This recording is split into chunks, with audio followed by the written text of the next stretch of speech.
This is actually the second time I'm recording this video because the first time I forgot to share my screen. That I cannot believe I did that.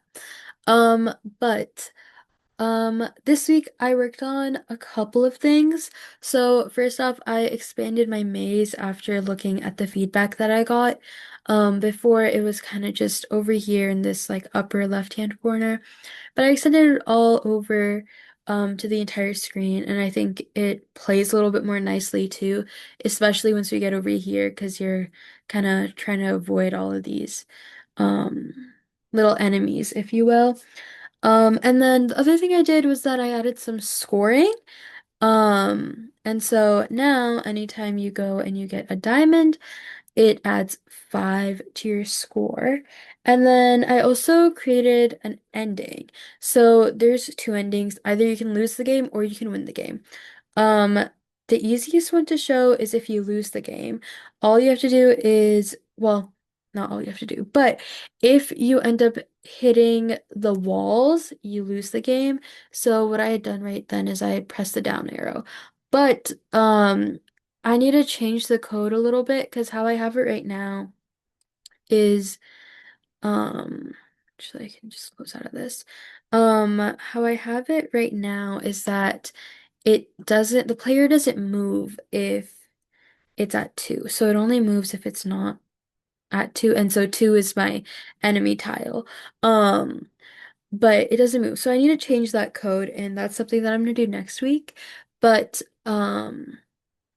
other than that, that is kind of what I added. So in the code, here's the game over message. So how you win the game is that you collect all of the diamonds, which will mean that you have a score of 80.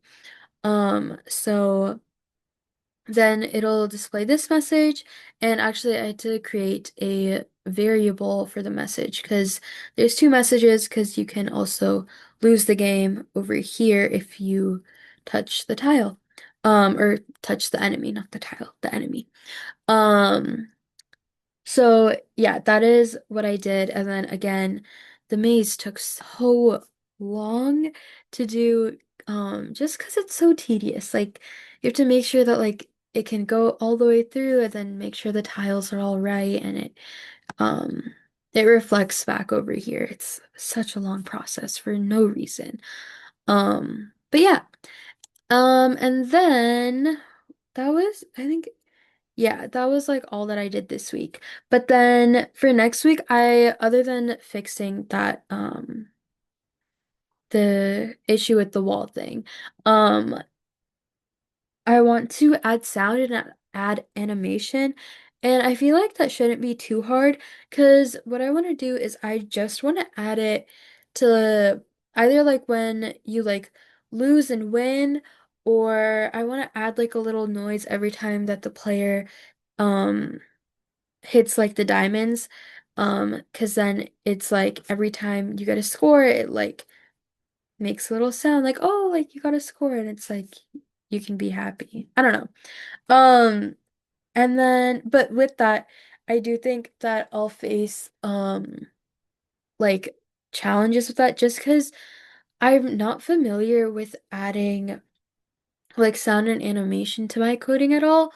Because I've like prior to this class, I've coded like a bunch, um, in, but like in other languages. So like I have never used like Lua or Love, but I've used like other things. So like a lot of this is, like some review and then like adding a bit more onto what I already know, but the sound and animation, it's completely new. So like I will for sure be making mistakes, and I mean not even just making mistakes, like I can see myself struggling to figure out where the errors that I've made are just because I'm not as familiar with it as I've been with other aspects. And even if I haven't been super familiar with something prior to this class, I mean, I've everything that I've coded other than the tiles has been something that I've at least done before a couple of times, or that I've used in my other games that I've coded.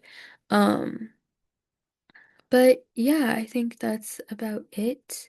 But the game is how it's kind of set up now is that it takes quite a bit longer to get to the end and to kind of finish because you need to go and get all of these diamonds and then go back and forth. And you also, it's like you're kind of just going everywhere with it, really. And I'm not using the actual player and just showing kind of the way with my mouse because it will take way too long and I will mess up and that's going to be super annoying.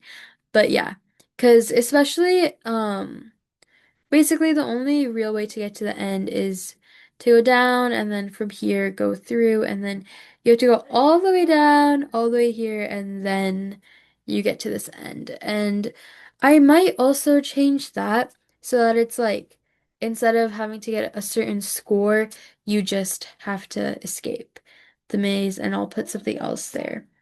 But yeah, we'll see. I mean, for now, this is working just fine, I think. But yeah.